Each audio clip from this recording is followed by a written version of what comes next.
welcome back to LWN tonight. Let me turn that down. For some reason, that's so loud. Welcome back tonight. We have a very special show planned for you tonight. So my brother John Estabrooks is with us tonight as a co-host, and we have not one but two special guests with us. So we've got Stephen H., which Stephen was a big part of our podcast that we did for almost 2 years on COVID-19. So Stephen's joining us tonight as a special guest. And we also have another special guest, D, and we're going to refer to them as D tonight. You'll recognize the voice, but let's please just call that person D. I don't want to see anything in chat other than that, please. Let's respect her privacy. And with that being said, we're going to get to it and just see where it goes from tonight. It's probably going to be a multi-show. We were talking backstage, and there's just way too much information to share with you guys all in an hour or two. So be prepared for part 2, part 3. I don't know, part 4, maybe. We'll see. But a lot of information tonight. Mods all have the links to a lot of stuff we're going to share tonight. So they'll be dropping those links in chat so that you guys can grab it and look at it for yourself. So with that being said, I'm going to go ahead and, if I can find my arrow here, start my last little timer, and then we'll get right to it.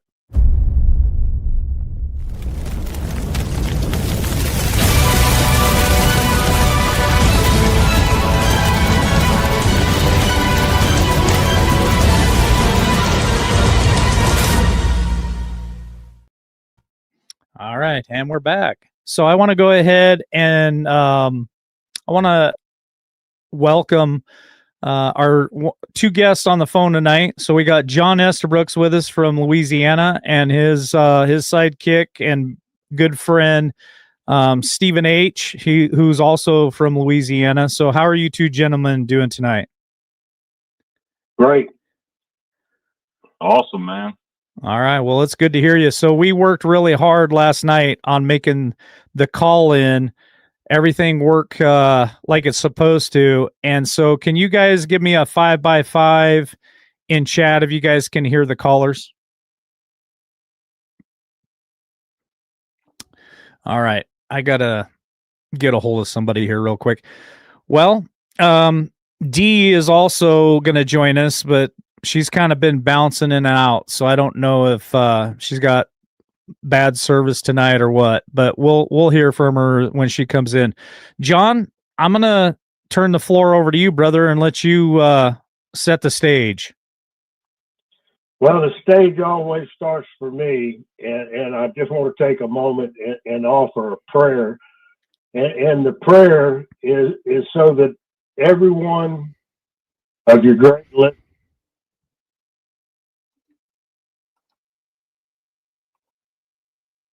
Uh-oh, lost him. You got me? Yeah, I got you now. Go ahead. Okay. So I want to start with a prayer. Heavenly Father, empower us to share nothing but the truth and the whole truth, as you are the creator of all heaven and earth, of all things visible and invisible. And no weapon of man shall prevail against your chosen people. And we are that chosen people.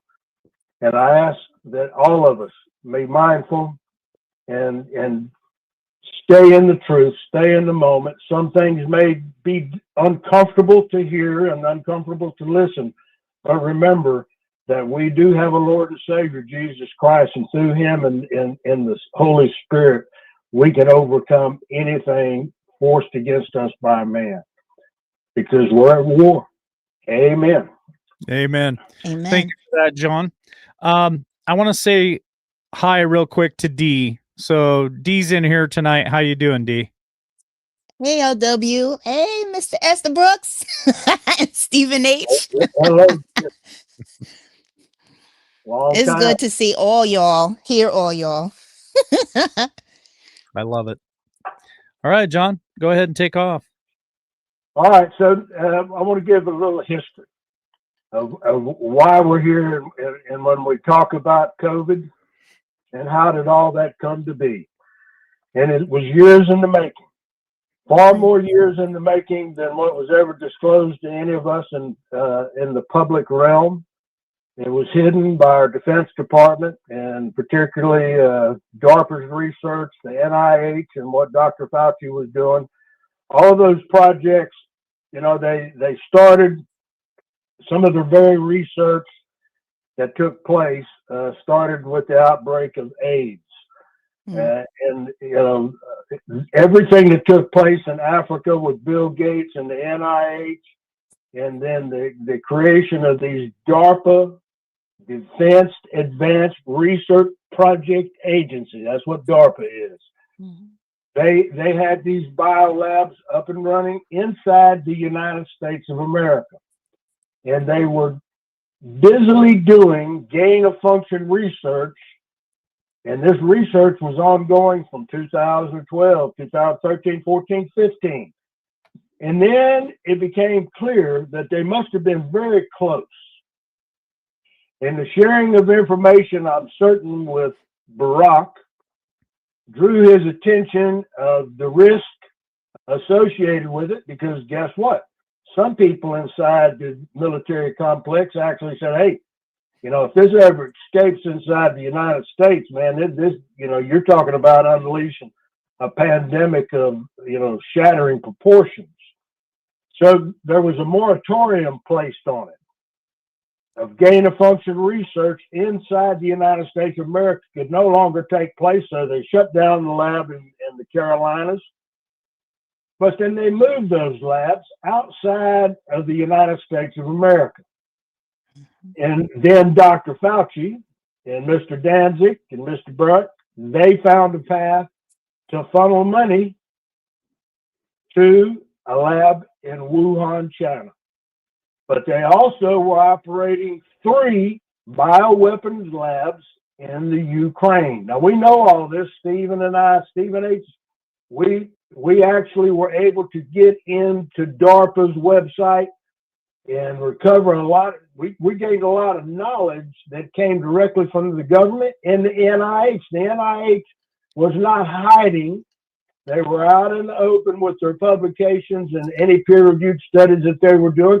Well, we learned about every single thing that took place with SARS, SARS-CoV-2, COVID-19, and how it was appropriately named, because it was a bioweapon. So our dollars, tax dollars, funded this bioweapons research for gain of function. And gain of function, all it means is that you have this virus available in an animal, and you want to have that virus jump from animals to humans. That's gain of function. So they were able to accomplish it, and the reason that they put the moratorium on the labs operating in the United States is they wanted a plausible deniability if there was ever a lab leak. Well, we know way before it was ever revealed to any of us that DARPA, NIH, knew that something had taken place in Wuhan, China 6 months prior to them ever starting to tell us, because by then Pandora's box was open, because students coming into the United States, and they all had student visas, but they were leaving Wuhan and they were loaded up on planes. But then China started surrounding Wuhan where the lab leaked, and they tried to tell us, oh, it was a leak in a wet market. No, that's not how it took place. It was built in a lab, and the lab leak occurred because people in the lab became sick. Some died. And we gained all that knowledge, but they withheld the key parts of how many people, how many little Chinamen left Wuhan and came into the United States of America on our college campuses. So then it wasn't shortly thereafter, then we start having a flu-like virus, and then they had to break the news. They had to come out. So they were outed because of the numbers, because this virus, its first little subset, first strain, was very transmissible. It could be transmitted through just simply breathing on another person. So that's why the whole conspiracy about masks and everything that Dr. Fauci did, and that's the one thing I want to make clear. We have documented evidence that any attorney general with a decent conscience could pursue, because we laid out every count that could be charged against this list of people. Dr. Alex Azar, he's a defendant. Dr. Anthony Fauci, Dr. Peter Daszak, Dr. Ralph Barrett, the FDA, CDC, NIAID, Moderna, and Pfizer. These are all people and all organizations that were complicit in hiding exactly what they had done with our tax dollars, that they had unleashed a bioweapon on the entire world. Because China stopped letting people leave from inside Wuhan to circulate in China. If you remember, there was pictures on TV. They're out spraying bleach and they atomizing bleach, dragging people in and out of their homes. But they wouldn't let them leave Wuhan. They kept them all captive right there to stop the spread in China. So that was accomplished for China, but what about the rest of the world? Because China continued to let people leave Wuhan 3 months after this outbreak was already full swing in Wuhan. They were letting people leave, and they were coming to America, going into Europe. But then I am, as a conspiracy theorist, who's been proven about 99.9% right and truthful, believe that also, because of the information going between DARPA and the Wuhan lab, and there's evidence that this was occurring, that as the scientists in Wuhan lab was making progress on gain of function, that information was shared with bioweapon labs in the Ukraine. So we asked, and if you have a concern, how did the outbreak get to Spain as rapidly as it did? Because they don't have that many Chinese people going into Italy and Spain. So it spread across Europe. Was there a second release point? Was this done? And you have to remember what was taking place, because evidence revealed too that when Barack Obama left office, prior to leaving office, that he took back the moratorium on gain of function research so that he would have plausible deniability. Oh, it didn't take place under my watch. That happened under President Trump's watch. So it was very political. Think about the scheme and what took place in the balloting in the 2020 election. Mail-in ballots and all of the things because of COVID. But then here's the next piece of history. So they operate what they call Operation Warp Speed, to crank out a vaccine. And what we know is that it was never a vaccine, and it was already being researched and studied in DARPA laboratories in 2015. If they accomplished gain of function and they wanted to use this as a bioweapon on another country, then they had to have the ability to vaccinate our soldiers, so that when our soldiers would go into this country that we defeated with this bioweapon, they wouldn't become contaminated and die. So the research on the vaccine was in 2015 fully underway. They presented a patent for this vaccine to Dr. David Martin, key player on our side. This is the guy that looked at every patent for any pharmaceutical drug that was going to be administered anywhere in the United States. He's the guy that has to approve the patent. Well, they present him with this patent. And when he looks at it and he sums out and says, no, this isn't a vaccine at all. This is a gene therapy. And so he refused to patent it.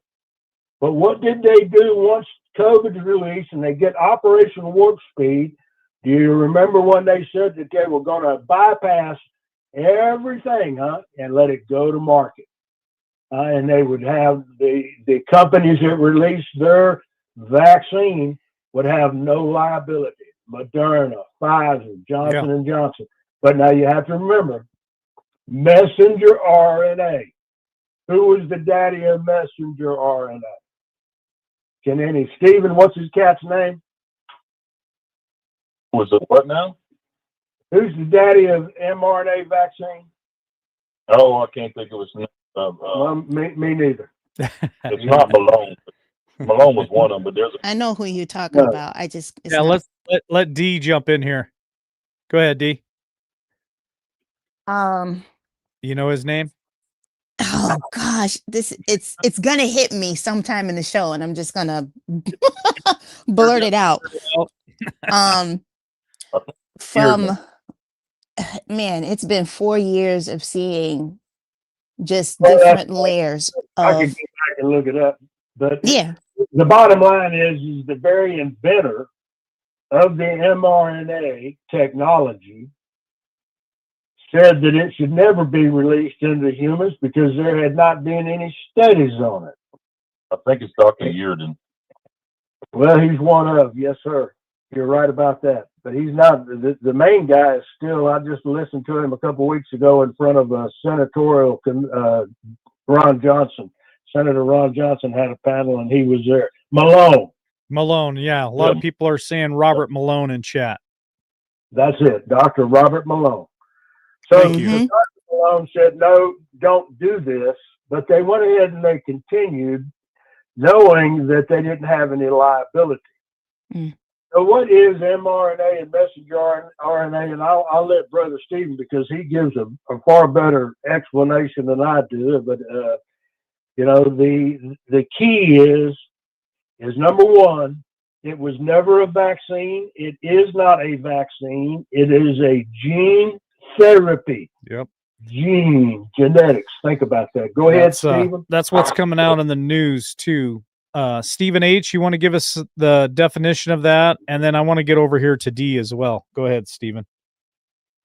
So what do you want to know? How the mRNA works? Is that what you're asking?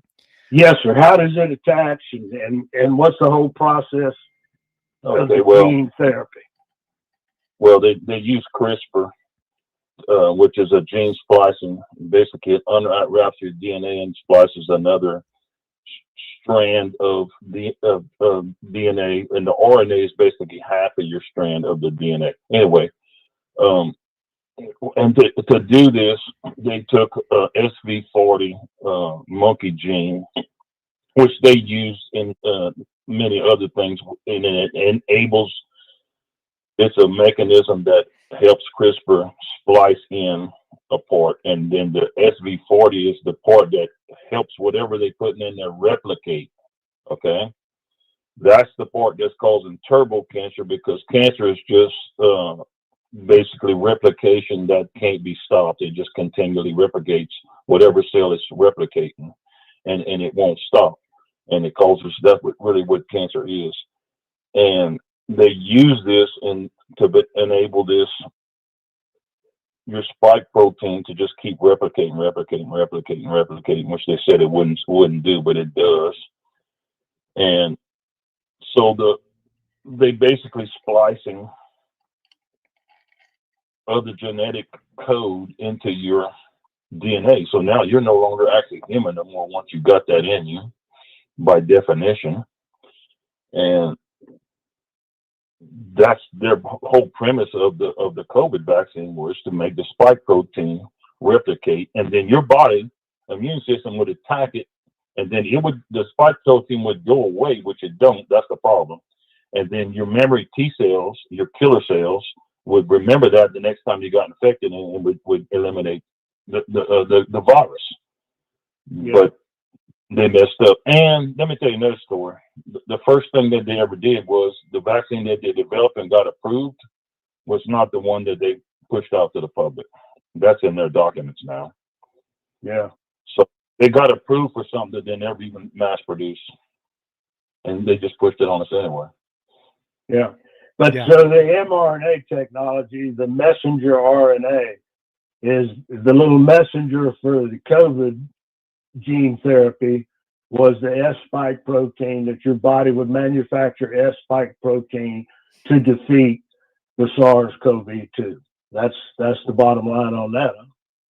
Well, That's it. I mean, yeah. Okay. Let's let But D jump in here real quick. D, I'm glad that you could make it tonight. I know it's been a long time coming. So, what's your thoughts on what John and Stephen have both have shared so far tonight? They are both absolutely right. Um, from my end, working in the healthcare system, I work in hospitals. Um, basically, any drug you name it, I compounded it, mixed, what have you.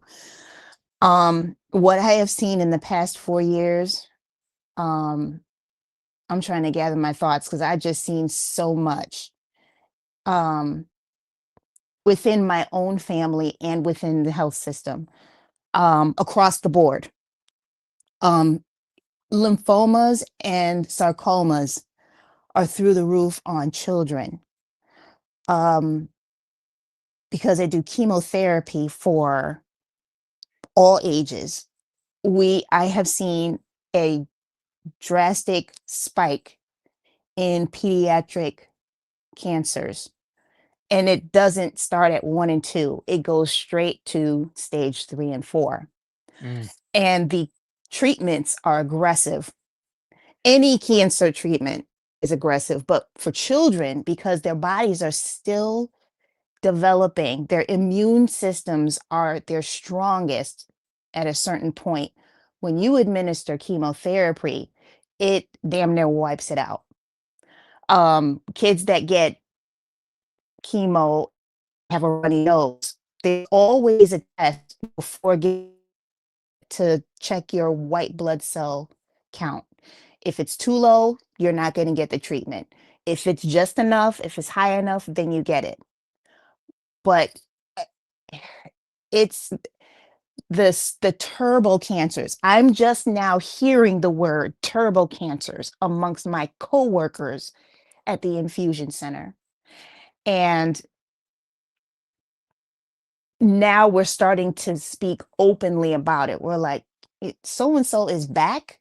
They just finished their 6-week treatment 2 weeks ago.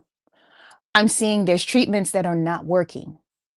Um, or their reaction to the first 2 doses are so severe, oncologists are like, nope, stop. We have to stop. We have to come up with a different regimen. And chemotherapy is not cheap, it's very expensive, but ma- manufacturing it is only $70, but it passes through uh, all these channels, and it's passed through all these hands. It's one vial can reach upwards of $70,000 for treatment. So they have stopped the treatment if there's a reaction, and then they start them on a new regimen. Okay, after a while, the regimen, it looks like it's working, but then they see that they do a test and they see the cells have metastasized to another part of the body rather quickly as well. D, I don't want to interrupt, but I want to go ahead so the listeners to the show, I want to break down and Stephen H can fill in some of my gaps maybe. So what we learned early on was that the gene therapy, as it spliced into the human DNA, and the creation of the S spike protein, you essentially diminished and destroyed your innate God-given immune system that oncologists are familiar with. All of the drugs in oncology made the assumption that you have a true human God-given immune system. But as you have been vaccinated, boosted, and boosted, you no longer have that innate immune system. You have a man-made now created immunity that replicates S-spike protein that will work on COVID, but it does not and will not do anything to cancer except allow cancer to flourish. So that's why we have the advent and the increase of all these turbo cancers. And Mike, one of the things that I sent you is the first population wide study finds COVID-19 vaccines increase risk of multiple cancers. Mm-hmm. And these overall cancers are breast cancer, bladder cancer, and colorectal cancer. Now this is 300,000 people tracked for 30 months. And it shows that the mRNA shots significantly increase the risk of those cancers. But now you have a colon rectal cancer, you have a breast cancer, you have a bladder cancer, and you have no longer your human immune system. Guess what? It will metastasize. It will go into other parts of the body, lungs, kidneys. So this is unleashed. We were, as humans, treated like lab rats. And that's the criminology behind this. That's the crime. And it's not, here's the thing. There's some hope, and we'll talk about that later on. But Stephen, did I come anywhere close to having folks understand that once you kill off your natural immune system, that this is possible for you? Let me simplify this a little bit. Okay. So picture you have a car, and you put a brick on the accelerator, and you have no way to stop it. It's just a runaway car, all right? Well, that's what cancer is. When you take your foot off the accelerator, your body has natural T cells in it that seeks out cancers that you're already exposed to or you already have in your body, be it genetics or environment, whatever. But the COVID vaccine, yes, it does address somewhat the COVID, but it simultaneously demolishes your natural immune system. So now, if whatever you have, whether it be cancer or whatever kind of illness, it's just like a runaway car. There's no brakes to stop it. It just replicates itself into oblivion, and then it makes all these different diseases. It amplifies them. And that's why people are getting so sick, and they say, well, there's no connection between this or that. Sure it is, because you just wrecked their immune system. Sure, you might address the COVID a little bit, but what's the point of that if you're going to die from a common cold or something else, So everybody has, like elephants have 5 or 6 different types of T cells that attacks all the different types of cancers. That's why elephants never have cancer, but human beings only have one type of T cell that attacks cancer. And so if you get rid of that T cell with the COVID vaccine, your immunity is gone. So, it's a pretty simple concept of what they did and what the consequences are, and they knew it. That's the problem. The documentation shows that they did the testing. They knew it. They knew it. Dee, you want to step in here? He's correct. For example, I have a family member. I have a number of family. I have a family member who got the vaccine, and it was like a cascading effect. There was one particular month, a few weeks after she got the shot, that she was in and out of the ED, Coming to find out, they did a scan on her, did a test, found out that diagnosed with pericarditis, the kind of pericarditis that an elderly person would have. She's only 34. So now there was fluid around her heart. She had to be on a monitor. A few weeks later, they decided to put her on medication for that. A few weeks later, there was a random tumor they found in her nasal passage. They had to do a surgery for that. Then her husband is that right before her cycle would start, her blood would go through the roof, and he would have to take her to the emergency room. Well, come to find out, there were tumors. She had, I don't know how many, and the doctor was like, "You need a hysterectomy immediately." So after Mm. that, now she's dealing with another tumor that is in her throat. They put her on Neurontin. Now Neurontin is some demonic stuff. It's very aggressive for seizures. And they put her on it because they said, well, you may end up having seizures, so this is going to mitigate that. Meanwhile, another family member of mine, 3 years ago, New Year's Day, in front of her daughter, had her first seizure. Her license was suspended because it was happening while she was driving as well. Um, this this poison that has been released into the human population, not just in the US, but in the world, there are protocols, and we'll talk about those later, to get the spike protein out of your system, because that is a problem.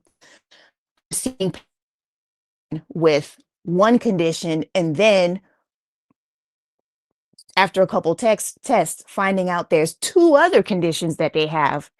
And our healthcare system is already stretched very, very thin. I'm praying, and I've been bracing for the day where I'm like, when is it going to break? Um, we don't, in general, the general population does not trust the healthcare system in the US. Especially after this, but I don't want to say it's a plus, but the fact that this COVID vaccine came out and now everything's being exposed, it's now making, especially parents, it's making them look at the childhood vaccinations. Amen. And I have friends of mine that are my age, in 40s and 50s, who have kids. It's almost a trend where every family that I know of, they have one or two kids that are autistic or on the spectrum. Yeah. It's like, And didn't RFK just say that they removed mercury? I told my friend who has like 3 kids under the age of 5, I said, did you hear what he just said? They removed mercury. I said, look at me. We're the same age. You remember when we were kids and they banned mercury out of thermometers? yep. And they put it right, and I kid you not, I seriously believe that they decided to put it in the vaccines. The same year that they put that law up, giving big pharma immunity to vaccine injury, was the same year that, I think it was like either that year or the year after, that they banned mercury and lead, saying, oh, it's harmful. I think they put it in the vaccines. And also conditioning, because that's another thing I was getting familiar with, conditioning of the media. Isn't that around the same time they released the movie Rain Man? Very well could have been. Yeah.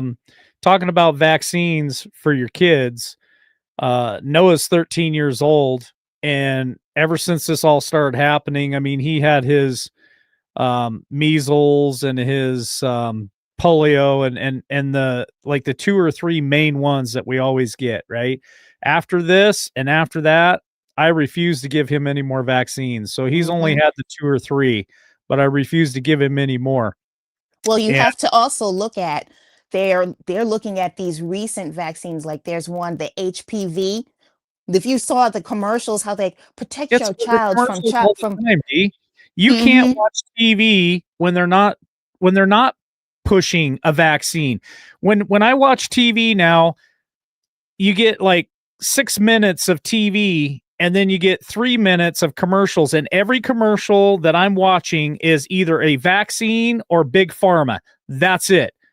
And Well, and the that's what they push all the time now. well, the point I was making with the HPV is, people aren't realizing, it's just now coming out, that there are women that have had neural issues, thousands of women that have had, young women, 13, 14, 12, that took this, that are having neural issues. They interviewed a 12-year-old who was soccer player. Her goal was to be in the pros and, go to college on a scholarship for soccer. That was dashed because the HPV vaccine was literally messing with her motor skills. Mhm. Like a week after she got it, she was like, I can't make my legs move how I want them to. Like, she's like, I don't know how to explain this to you. So what is the point of the young women taking this HPV vaccine when the COVID vaccine, you're making them take that, and it's almost like they're combating each other. The HPV vaccine will not work if you've been vaccinated, because most likely your immune system is wiped, and any cancer that comes along is going to, it cancels out the quote unquote purpose of the HPV vaccine. I'm seeing way too many young people that are half my age, are in these infusion chairs. They are young, LW, very young. Some of them looking like they are just starting out their lives, like they're in college or they just finished college and they want to go into a career. But then they've been hit with this train of stage 4 turbo cancer. The infusion centers, and the issue, and I try not to get pissed about it, but the oncologists at our facility was like, oh, well, we need to see about increasing production by 20%. Excuse me? It's like the goal is money. The goal is money. Yeah.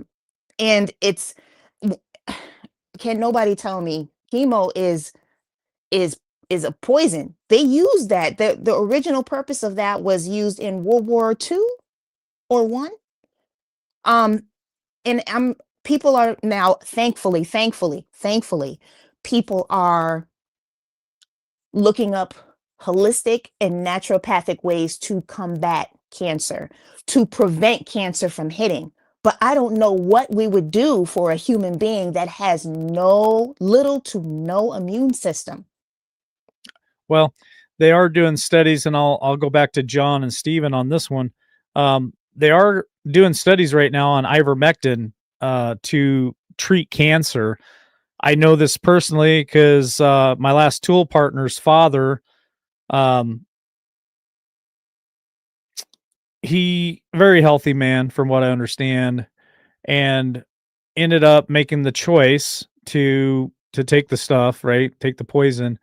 And from what I understand, contracted, ended up getting prostate cancer. And so he was on ivermectin for a while. What I heard was that it was helping the situation. And then I think the last conversation that we had about that, that may have changed. I'm not 100% sure, but I do know that they are going through trial periods using ivermectin to treat cancer. And I'll go back to John Esterbrooks on that. What are your thoughts on that, John?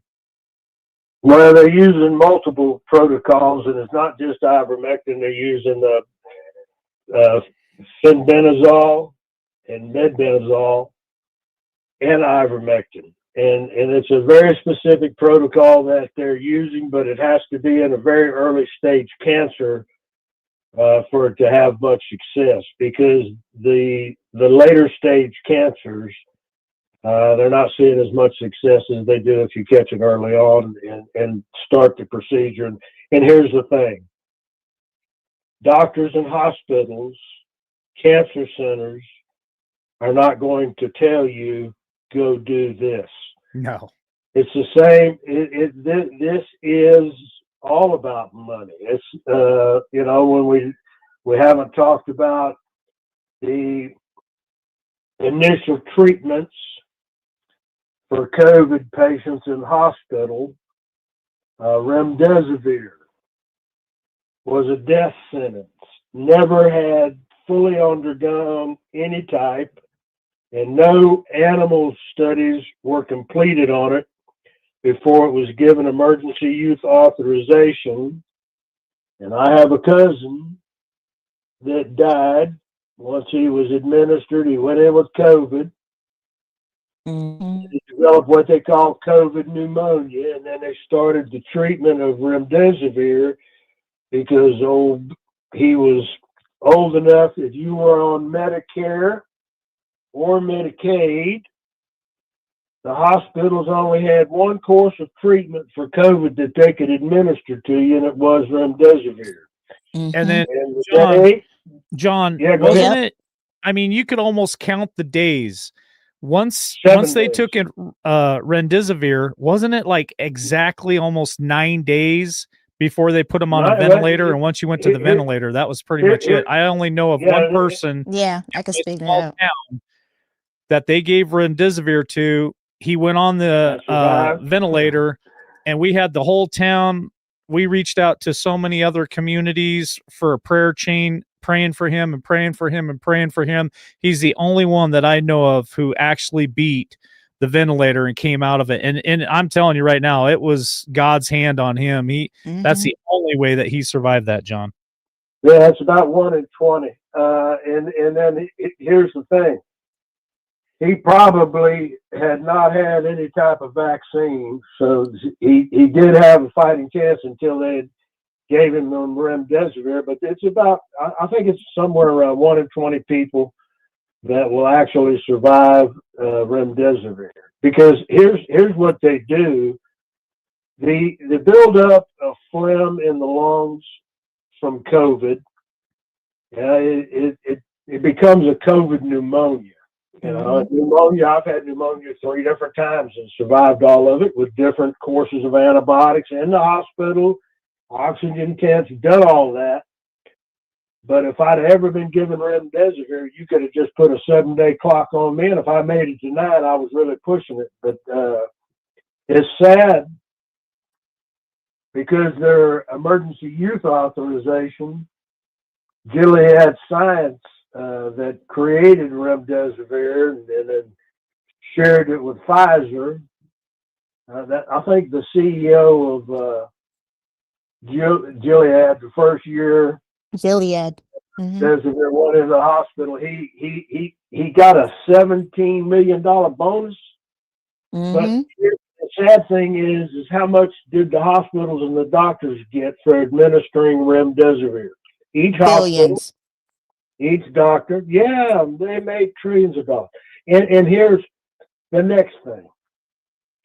When we look at this and so we've dug and we found the evidence and the proof of just how evil the vaccines are, just what's happening and occurring in our hospitals, and we have no recourse because none of these people have ever been hauled in front of a court or a tribunal to be found guilty of their crimes, because these are crimes against humanity, every one of them. And the reality is that coroners were paid early on to say a person, I have a friend of mine's daddy, dropped dead in a parking lot at a gas station about 9 miles from my house, and he had never had COVID or nothing. He had a heart attack, massive heart attack. But guess what they put on his death certificate? That he died of COVID. Mm-hmm.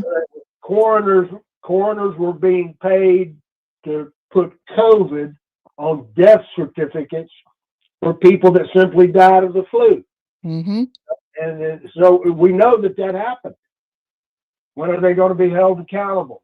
But then, so now, when we look at all the studies that are being done, and we see that 75%, that means 3 out of 4 people that have been vaccinated are the ones that are getting these turbo cancers.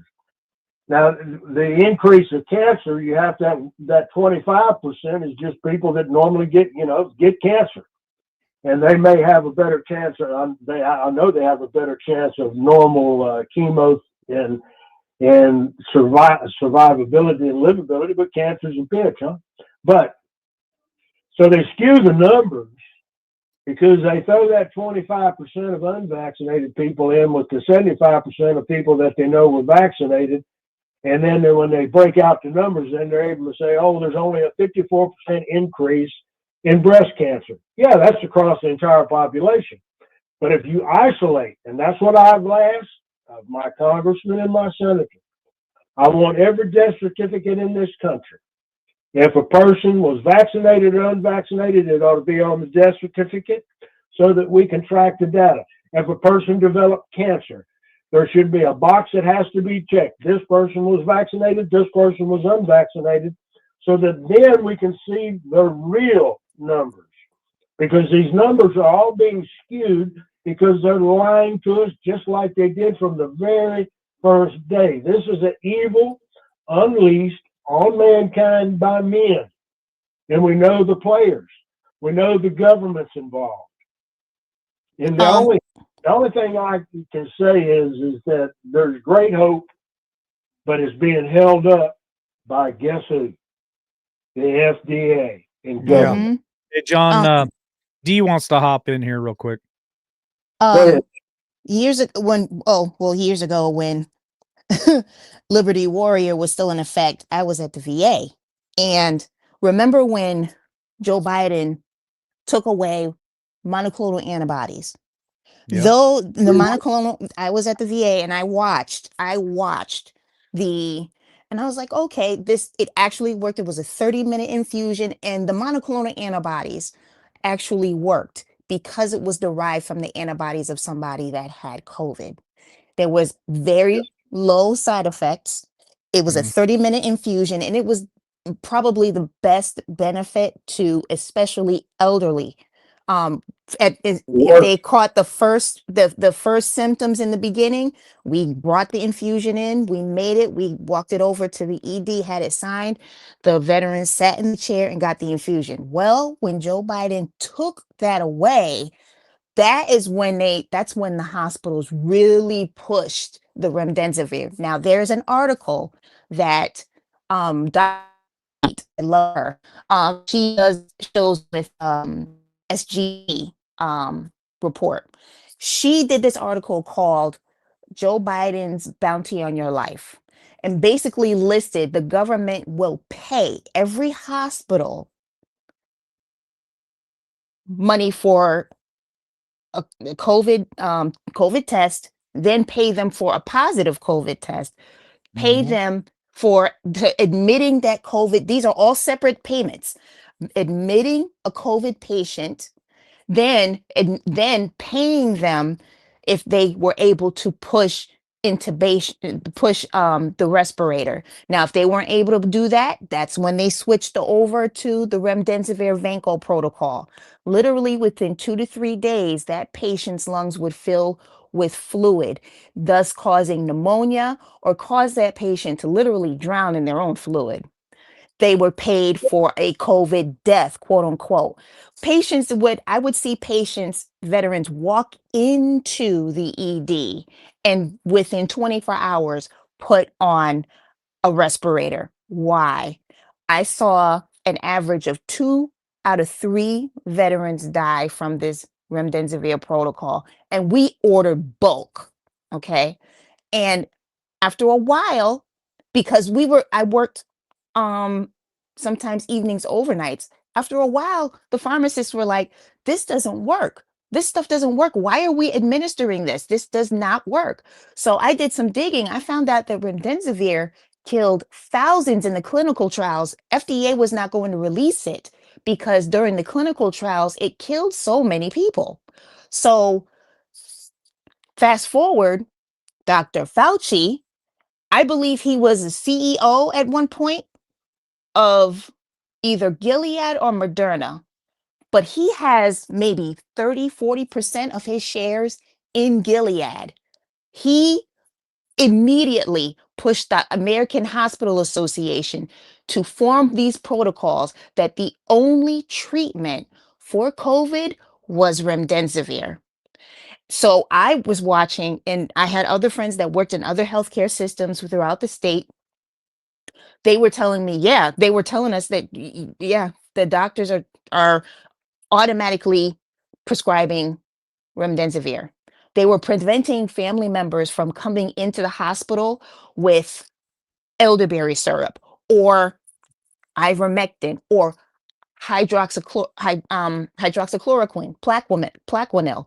I remember them telling us to take them off the shelves. We had them in the pharmacy. They said, take them off the shelves. We're not going to, even if the family member asked that bill, what was it, right to try, that Donald Trump penned, they literally denied the rights of a patient to try ivermectin or hydroxychloroquine, thus killing the patient. I I don't waffle when I say there's a lot of doctors and nurses that actively killed patients. Yeah, shame There's on Yes. and they should be held accountable, D. They really should. I wish that there would be like multiple lawsuits across this country with people being held accountable for what they did to the American people because they'll uh probably go bankrupt with all the lawsuits. I well I mean, would like that. I would like that. yep. Let me say thank you real quick to Patriot Girl for buying us coffee tonight. She says, thanks, Mike, for all you do. And then Mimi also bought us coffee tonight. Says, thank you for a great show, LW, John, and D, and Stephen H. So thank you for those coffees tonight. I want to say this real quick before I go back to John and Stephen. Now, what D was talking about, I lived it too. And it was absolutely insane that they pushed remdesivir. That was the protocol. John Esterbrooks put it out there each and every week on our podcast that this is their protocol. Remdesivir. Now, we came out and started talking about hydroxychloroquine, and we were called conspiracy theorists. We got censored for putting any of that out. If you even mention the name ivermectin, they take your YouTube channel down. They take your Facebook channel down. We had to talk in code for years. And ivermectin is one of the biggest components of therapeutic treatment for COVID-19 and other sicknesses out there, including fungus and parasites and you name it. But I remember doing shows on ivermectin with John Esterbrooks, and I had people all over the Northwest, especially when my mom got sick with COVID, was sending us the paste form. Now, if you guys remember correctly, Joe Rogan took a lot of heat because he got sick and he took ivermectin in the horse paste. And I remember Fox News, CBS, CNN, everybody kept saying, oh, they're taking the horse medicine. They're crazy. They're conspiracy theorists. They're going to die, blah, blah, blah, blah, blah. Well, when my mom got sick, you guys, my listeners, shipped me ivermectin, and I really appreciate that. Now, family member of mine had a really hard time with me giving my mom the paste. So I went to my mom's doctor and I respectfully but very firmly requested prescription for ivermectin in the human form. They granted it to us. I went out and picked it up, came back, and it's really strange that I could hold the box that is the human prescription for ivermectin right next to the box that I had for the horse prescription, and the ingredients on both those boxes were exactly the same.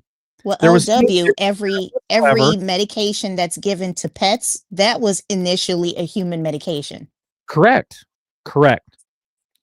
And it was infuriating to know that we could have helped so many people, and I believe we did. I believe this podcast helped a lot of people, but we could have helped so many more people out there if we hadn't have been censored for all those years. I'm going to go back to John Esterbrooks. Yeah, Mike, the one thing about that, they are identical and the same, but you have to be really guarded and you have to be able to do a little bit of mathematics to figure out the ivermectin in the paste form, the proper dosage. And that's an issue if you overdose with it. Yeah, you could damage your freaking brain, but it's highly effective, just like the human form, the little tablets, where they come in 3 milligrams. Yeah, they're just little 12, tiny. 18. Yeah, they look like a birth control pill. They're that small. They're super tiny. But the cool thing about the horse paste ivermectin was it'd come in a tube, and it would come in 50-pound increments. So depending on what you weighed, if you weighed 200 pounds, you just move the little dial to 200 pounds and squeeze it out. So it made it somewhat usable for sure. And I'd take the chance. Well, there's a lot of people that I know around our community, and Stephen H. can verify that. We got a lot of cowboys over here. And number one, there wasn't none of them going and taking no shot. And that's all. A lot of them were using, still do. You know, they get to feeling bad. Here's the thing, and I think I might have said this on one of the times I called in. You know, when you think about it, I'm old enough at 73 years old that my mama and my grandmother warmed us kids all the time. I got 7 brothers and sisters, and we would get lined up about every 3 months, and we were given worm medicine. So, you know, it didn't kill any of us. We all survived just fine. And you know, but here's the thing. This knowledge of effective, cheap treatment with hydroxychloroquine, zinc, a Z-Pak, erythromycin, all of those protocols were in the hands of Dr. Anthony Fauci. He knew the effectiveness of it, but yet he criticized and made it appear that our president was some kind of dummy.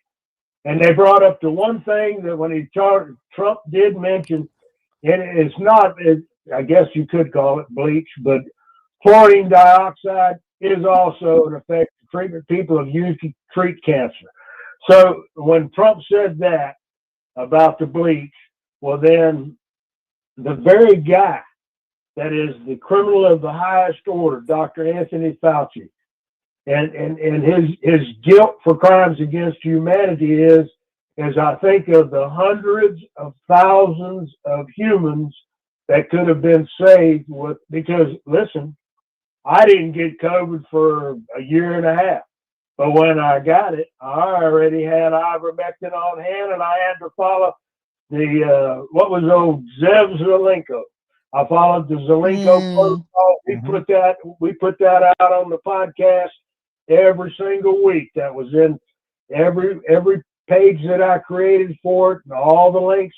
Here's the protocol. Here's how you use it. I used the protocol, and I never went to the frickin' doctor.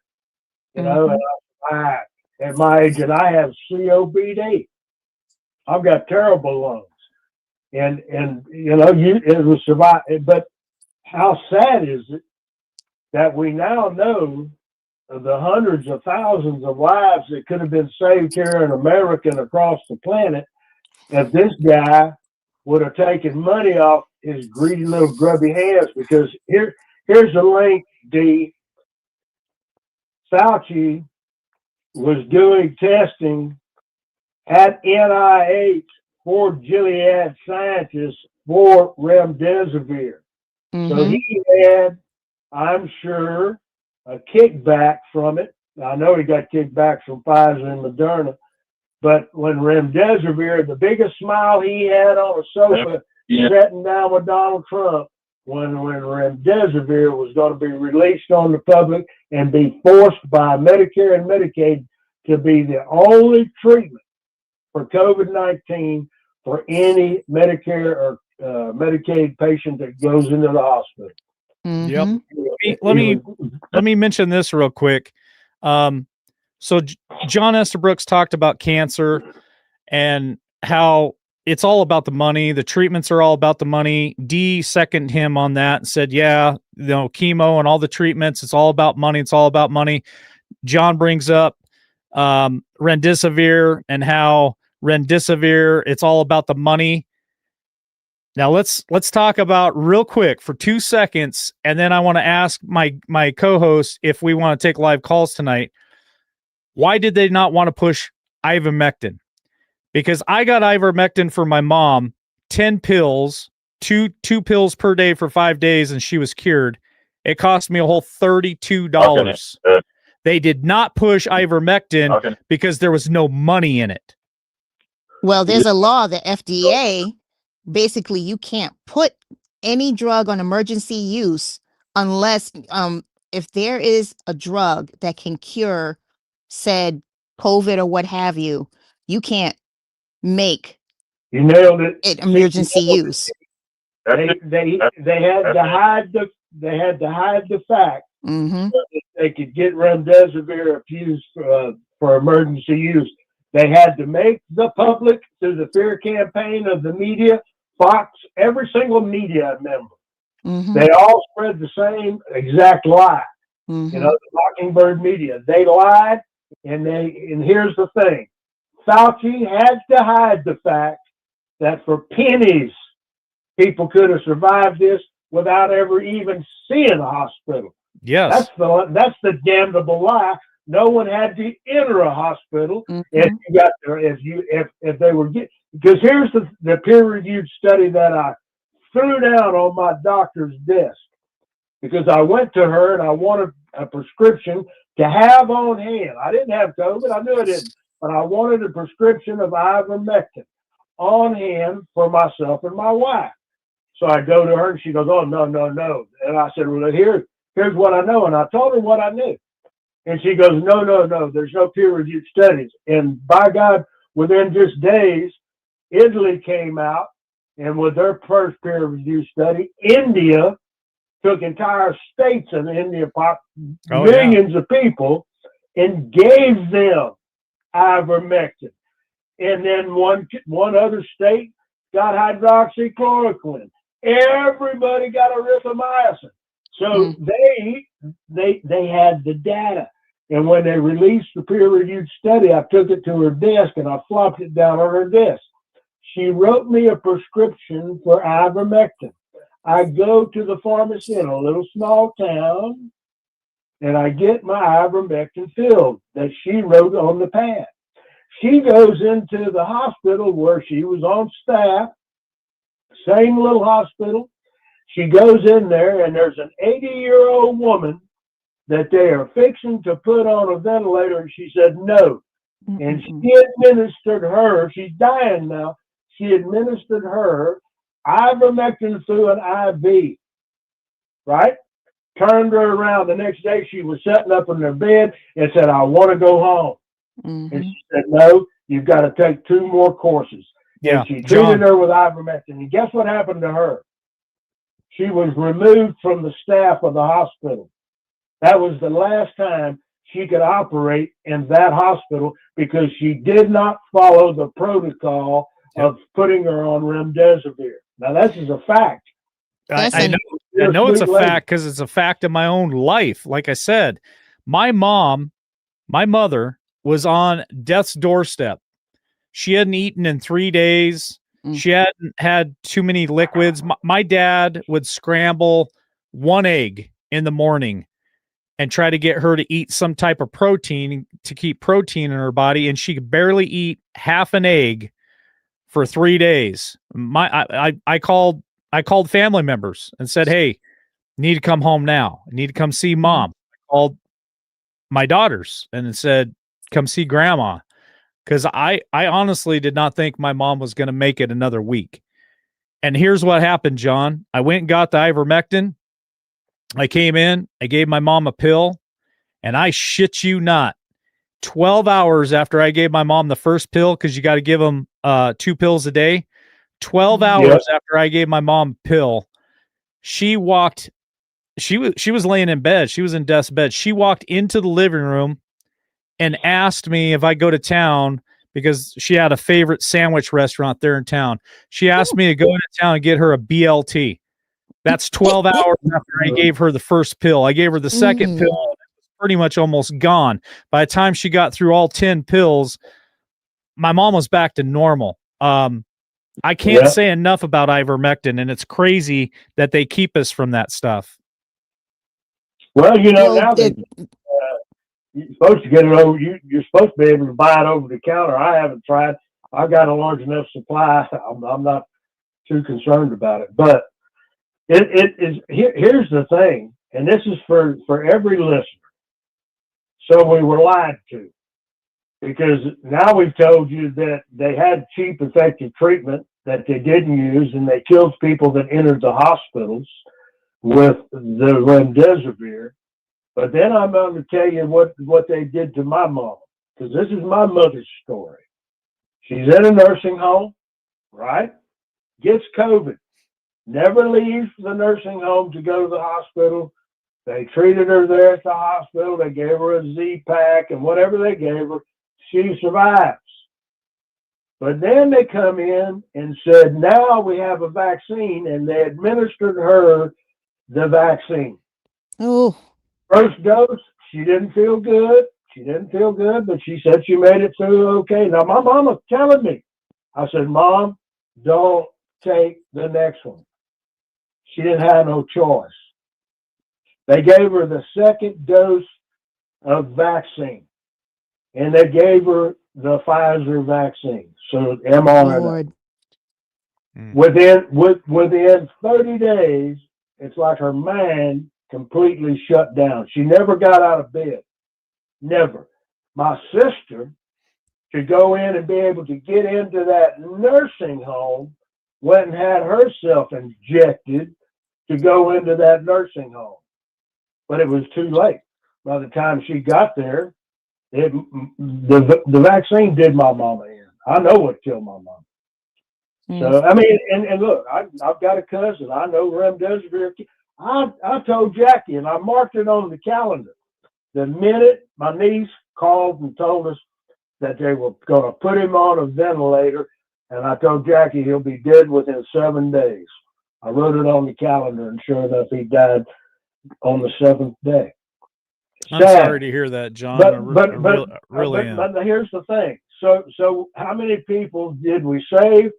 Maybe not a handful, but but the one thing we did do, and I want to assure every one of your listeners, there's not a single, for the 18 months that on a weekly basis, we looked at every single number. We gathered every piece of information, every peer-reviewed study that we could get our hands on, and we provided it to people with the links attached. Here you go, click here, and you can see the proof for yourself. So our listeners had an advantage over other people, but how far were we censored, Mike? How many people even knew that Podbean even existed? Yep. If we'd have been able to do it on the major social networks, if YouTube would have set us free, if Rumble would have set us free, Facebook would have set us free, how many Americans and how many people around the world could have been saved? Because we weren't just, this was not Stephen H. and John Estabrooks and Mike Poff. These were studies. These were facts. This was truth. And that's all we wanted to do was say, folks, please, for the love of God, don't take the vaccine. And if you're going to be treated for COVID, here's the protocol. We gave it to everybody every week. I looked at the VAERS and everything that you see in VAERS. Now you go. I tried to log into it, and because of the government shutdown right now, you can't get any data from them. You can't get any data from NIH and DARPA.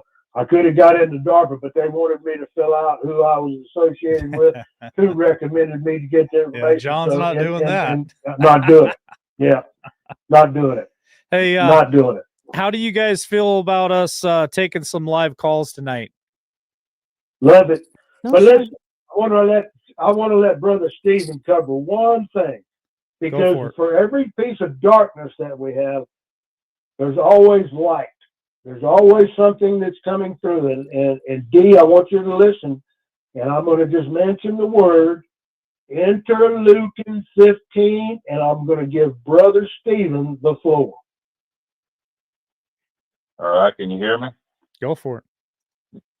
Okay, so what John's talking about is, I can't pronounce his name, Dr. Song, whatever, and it's just search for BioShield, and the word cancer, and you'll come up on this BioShield. And what it does is it supercharges your immune system, your killer T cells that attacks cancer. Hold on. He's been having this. What's it called again? What's it called again? Huh? What's it called again? Interleukin 15. INER LEUKIN15. And you can see some of his YouTube videos. I'll pull it up for you guys while Steven's talking. Go ahead, Steven. Yeah, this guy had a pharmaceutical company back in the 90s and early 2000s. Couldn't stand what they were doing, sold it, and then he he made this company, figured out that our God-given immunity, all he did was create a product that activates that God-given immunity on steroids, basically. Mhm. And your own body pushes all of that information, cure for every kind of cancer. Now, having said that, have y'all heard about the cancer cure that Russia released? No. Anybody? Yes.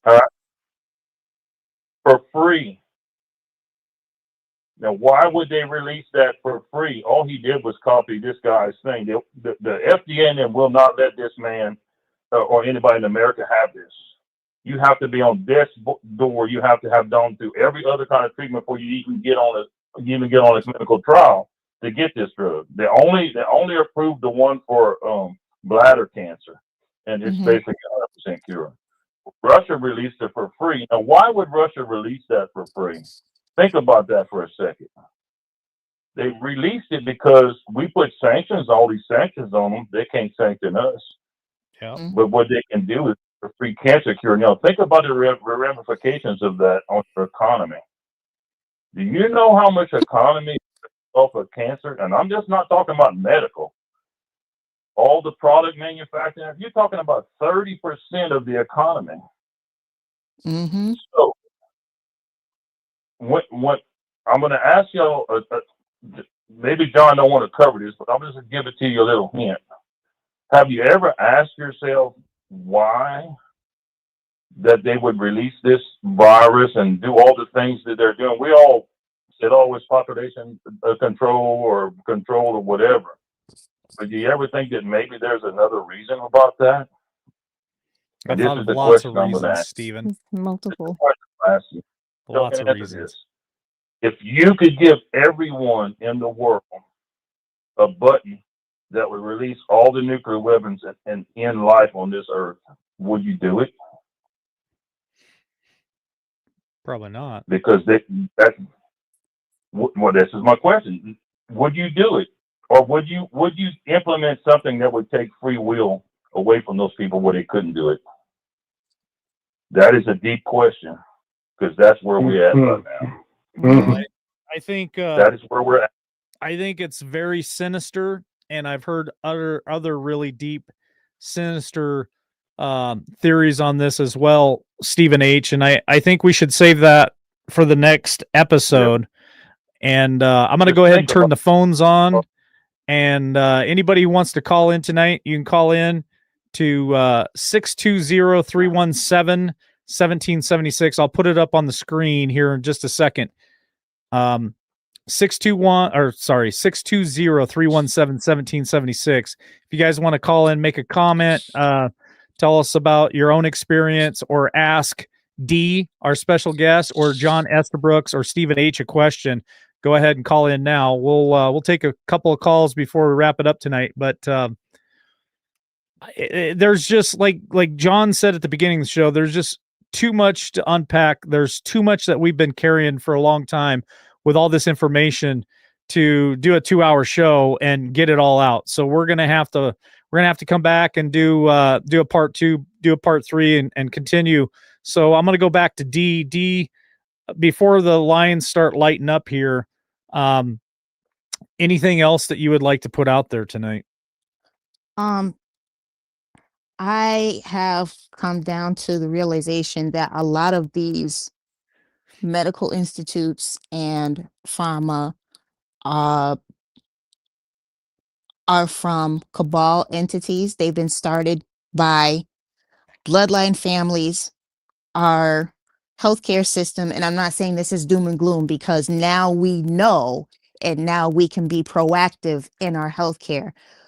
Even in myself, we have to be proactive, not reactive with our healthcare.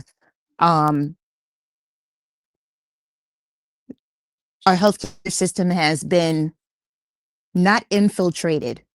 What I've learned over the years, it's been created by these people that literally worship the devil. But big Mm. families, elites, they have the FDA, the CDC, the American Heart Association, the American Hospital Association. Every hospital system, there is a connection to some cabal or some bloodline family that said, you know what, we'll put this many billions of dollars towards this organization to combat what's going on with this organization. Hence why you see the Board of Education holding hands with the medical institutes, because your kids can't go to school unless they get shots. Well, They let me hold make this hands. comment real quick. So Let me make we, this comment real quick, and I'll come right back to you. After all the stuff I've learned and all the stuff I'm paying attention to now, and all the information that I'm gathering, I'm going to say this. I don't even think our kids need to go to school. I think what our kids need is Mhm. to be taught, and I just had this conversation the other day. They need to be taught reading, writing, and arithmetic. 3 subjects. Mhm. That's it. I'm considering, why am I even putting my kids in school? Why can't we just teach our kids at home and teach them how to run the farm and how to be a productive person, and even skip the school entirely, because I think it's a indoctrination. And I don't think that they really, I was just having this conversation the other day. I asked, what did you actually use today that you learned in high school? Reading, writing, math. That's it. Mhm. And then I asked the question, because I have somebody in my family I went to college too, but I went to college for trades. And so it was a different college than just full-time college. And I asked this person, I said, you went to college for 4 years. What do you use today that you went to college for 4 years? Nothing really. I mean, what the hell are we doing sending our kids to school? And what the hell are we doing sending our kids to college? Because it's just all indoctrination. And I'll turn it back over to you, D. Well, no, funny you say that, and I don't want to go down that rabbit hole, but I was homeschooled all 12 years. All 12 years I was homeschooled. I was homeschooled. And now I work with drugs. I do not have a college degree. I have a few certifications and that's it. And I've climbed the ladder, God willing, and he gave me a solid brain. And my parents were like, no, we're going to do due diligence to our children, and we're going to invest in them. And we all came out fine. But I work with kids half my age that I'm just like, whoo, AI and the robots are going to take your job if you don't get it together. Um, it's that bad. But anyway, we now know what we're dealing with. First and foremost, I know we have a lot of believers on the line, but we need to combat this with the word of God. Amen. We need to fight it. The word does work. The blood of Jesus still does work. Secondly, we need to gather the information and learn from it, but not let that overtake our lives. We still need to live. We still need to raise our families. We still need to be proactive in our communities, because there's a whole host of things that have come out these past 3-4 years that this channel has not been up. And I know there's going to be moments where we're going to be overwhelmed with information. It doesn't have to be that way. A few years ago, I was, but I had to sit down with the Lord and be like, okay, Lord, you need to tell me what I need to pay attention. You need to show me what I need to pay attention to that's going to pertain to me, my friends, and my family. And that's helped me a huge deal, because if I just went online and went on Telegram and ran down rabbit holes all left and right, I would completely forget God. I would completely forget his word. And I kid you not, what we're dealing with right now, it's in the word. We're everything, Yep. Very every answer to is in the word. And prayer, man, when I tell you, prayer, it keeps you calm, talking to him and be like, Lord, I just need guidance. I don't know. I know, but I don't know at the same time. And he'll give you answers. He'll tell you. You ask him, he will tell you what you need to do. I totally agree. We got a caller tonight, so let me bring him in real quick and welcome him to the show. All right, Hello, caller, Michael. welcome to LWN Kathy tonight. H. What is your name? Where are you from? It's Kathy H. I'm from Florida. All right, Kathy H. How you doing tonight? Perfect, because it's working. Yeah, I'm having a big train wreck from last night. I have put all of John Estabrook's links in Telegram, so they're all there for everyone to go look at. I have bless you. a hospital holistic alternative Telegram page, and we have proven protocols for cancer and several other things on that page.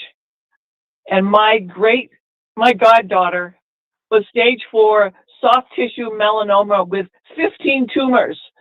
And Moffitt can't figure out why she's cured. We're not telling her. There you go. I know that's right. Kathy, can I ask a favor of you, Kathy?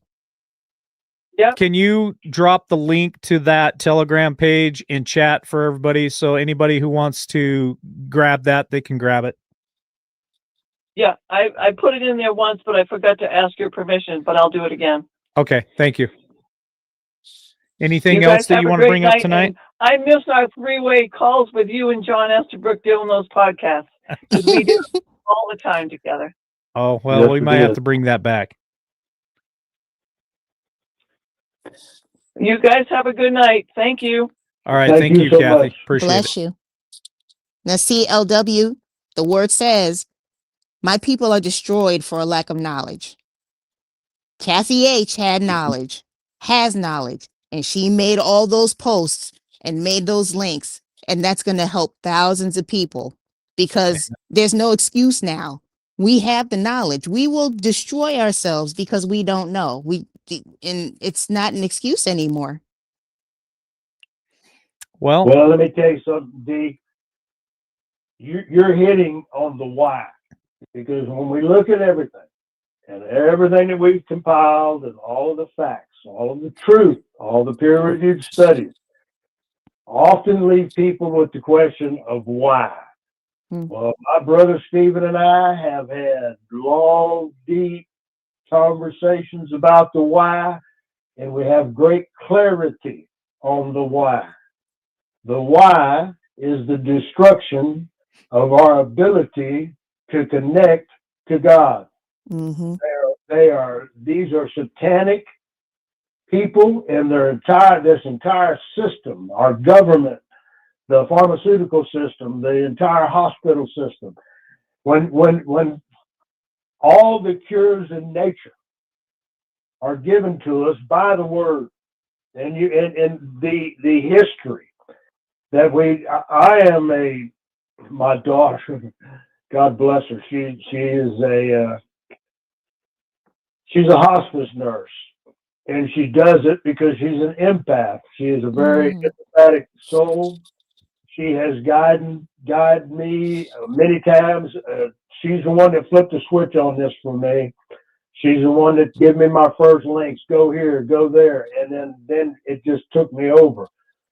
But with that, the one thing I know about her is that all she does is she practices what she preaches when it comes to holistic medicine. Mm-hmm. And we were having that conversation, her and Stephen and I today, and it's a blessing. And God does bless us, and he puts us where we're supposed to be. And that's the one thing that they fear the most is us, our ability to share the truth with what the real why, what is it that they want to accomplish, and they want to diminish the human experience enabled the ability for us to connect to the most high power. Amen. God. Real quick. Another show. Yeah. I was just getting ready to say, I'm going to have you guys go ahead and start thinking about your final thought. I'll let Dee go last to give her time to think about it.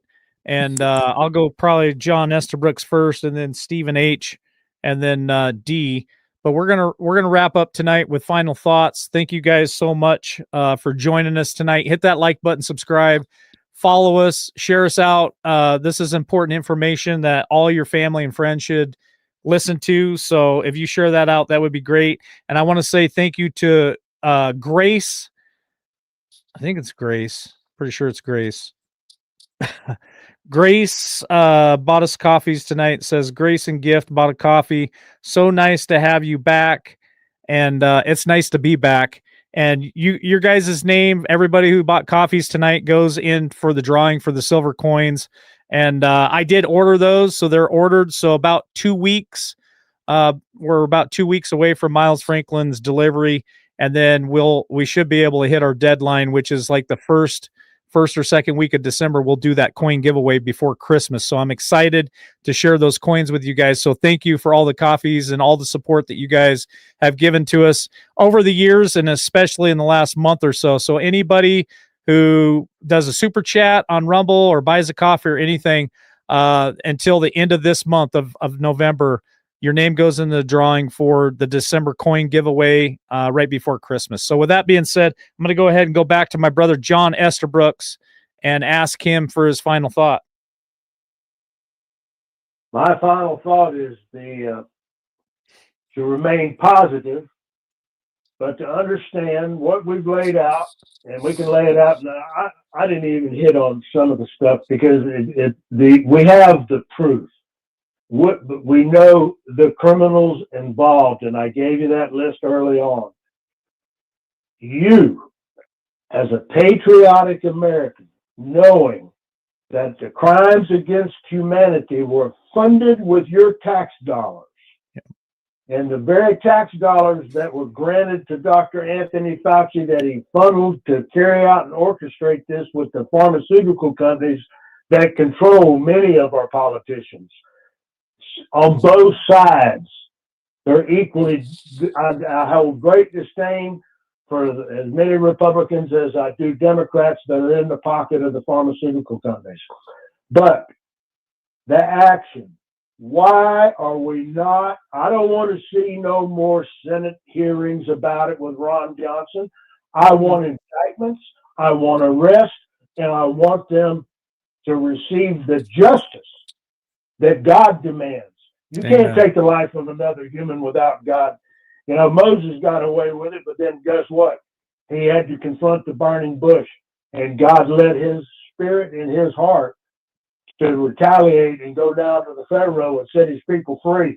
Well, you're being held captive, whether you know it or not, by this pharmaceutical poison. This was an intent driven by design to capture an election that went way further in destruction than what any of us could have ever comprehended when we started this, but we have done it. So now we know the goods. We have to get with your every congressman in the United States of America has a freaking Facebook page. If you don't drop the names of the villains, on that Facebook page and asking, when are we going to see the hearings? When are we going to see indictments? Where's our Attorney General? Pam Bondi. Oh, Pam Bondi. Where's Cash Patel? These are not just simple crimes. This is the murder of millions of humans that they perpetrated. And it's time to answer. I'll leave you with that. But trust in God. Trust in God and have faith. Stand strong in the word and give your word to those representatives, those people that are supposed to represent us. And the more of us that do it, you know, I'm one voice, and mine hears from me enough to where his staff got me on speed dial so they can cut me off. All right. Stephen H., your final thought? Okay, let me kind of fill you in a little bit where I'm coming from. I'll keep it short. So, like everyone, I have an emotional side and a logical side. And when I do my research, which I do a lot of, I take the emotional side and put it aside, and I take the 1,000-foot view of what's going on and try to keep any bias out of what things I research and discover and what conclusions I come to. So that being said, all that we talked about, this is my opinion from the research I've done, it's all distraction. And we'll elaborate that on another show. All I can tell you is do good in this world as much as you can and don't wait for tomorrow, because things are fixing to change in ways that you can't even fathom. Mm-hmm. And I've done plenty of research on it. So I just come to the conclusion that I am just going to just do the best I can for whoever I can for the time I got left. That's where I'll leave it. Amen. God bless you, brother.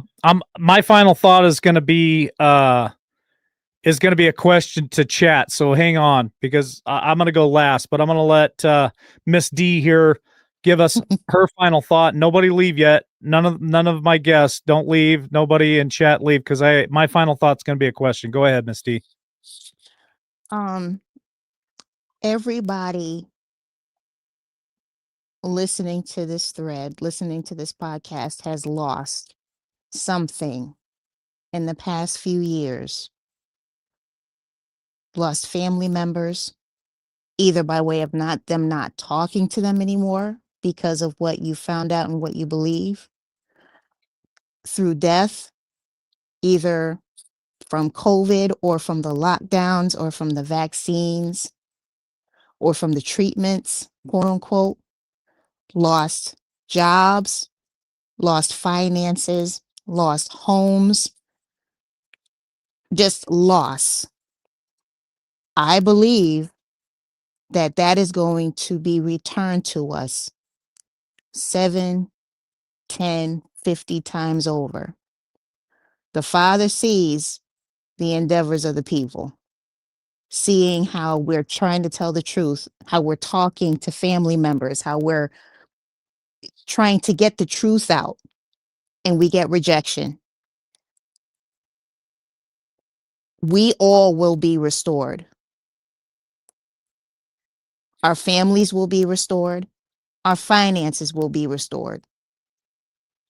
And it's not leaning on this administration or any particular politician. We are due. And whatever anybody believes, there is going to be a restoration of humanity at some point, and not just financially, because humanity went through probably the most horrific 5-6 years humanity has ever gone through. And the effects of it is long reaching.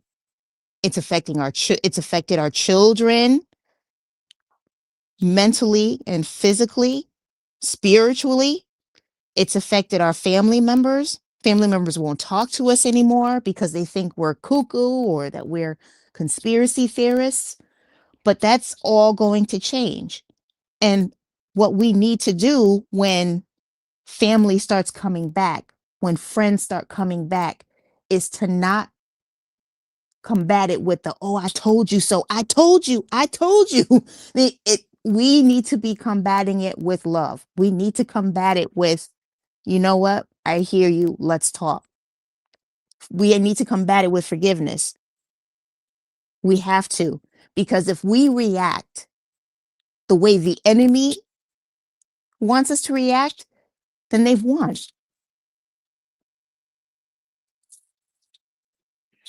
Hold on a second. I missed something about prayers for PNW 77. And I will I will get a hold of my mods and see what's going on there. But can everybody just, when you say your prayers tonight, can you guys pray for PNW 77? I don't know the full story. I just see a couple of comments. I missed what was going on in chat, so I apologize for that. But here's my final thought. This question. I'm gonna first go to my guest tonight. So we have Miss D. We have John Estabrooks, and we have Stephen H. If we get a positive enough response from chat when I ask this question, are you guys willing to maybe make Thursday night our night? And the four of us, I know D does like a week or two of days, and then a week or two of nights. So there might be certain nights that she can't make it because she's at work, but that's fine. But would this fellowship here be willing to just commit to Thursday nights doing this podcast? And for everybody in chat, if you guys would like to have Miss D come back and John Estabrooks and Stephen H, if they can, I don't know if any of these guys can. I'm just throwing it out there because I would be willing to commit to Thursday night for these three wonderful guests, co-hosts, and make it happen for you guys. If John can make it work, if this day works for him, or Stephen H and even Miss D, I'll let you guys go ahead and answer that question. But I'm willing to do it. And that's my final thought. I'm there. Yeah, and I listen, Mike. The one thing about it, my brother in God is Stephen H. We're neighbors. I mean, I can, even at my 73-year-old age, I could run right across the field and be at his doorstep and know that I'd be taken care of. And for all the knowledge that he has given to me, that has headed me down some rabbit holes, but I've always found the truth. And I've never known the man to lie. I don't know of a lie that the man's ever told to me. So if Thursday's fine with me, but if there's a Thursday that I can't make it, I would entrust my brother Stephen H. could handle that responsibility, because let me tell you, there's not a single piece of knowledge that I have that he doesn't have, because that's what we do. We share everything, and we learn from each other. You know, we've had many in-depth conversations, so I would look forward to it and love it, because the next conversation that we both of us want to have is the why, and the ultimate why, and how they are accomplishing it on a daily basis at a faster pace than either he or I could have ever imagined. And it's not to be scary or frightful, but if we don't have the knowledge, then we're setting ourselves up, and that distraction, and he nailed it. We've gone through the distraction now, so it's time to understand what is the true nature of what they want to do, and how are they going to accomplish it? How are they accomplishing it today? So yeah, Mike, I'll be there. All right, sounds good. Ozzy, I think it's Ozzy Linda said that we need to have a show on how to cope with these trying times. That would be helpful for everybody. So maybe as we create these podcasts in the future, maybe we could bring something to the table for our listeners on how to cope with this stuff. So I'm going to go ahead and sign off tonight. And I appreciate, like I said, my brother in Christ, John Estabrooks, and Stephen H., and my sister in Christ, Miss D, for joining me this evening. What a wonderful night to get reacquainted and really get this thing started again. We did this for a long time, putting out the truth and information to try to help people get through those hard times. So we're going to continue that. And I guess I'll see all my co-hosts here in a week. Next Thursday, I'll send out a group email, include Stephen H. in that, and we'll talk about what we need to do for the next show. And with that being said, I'm going to go ahead and sign off tonight. And love you all. God bless. We'll catch you on the next one. Have a blessed night, y'all.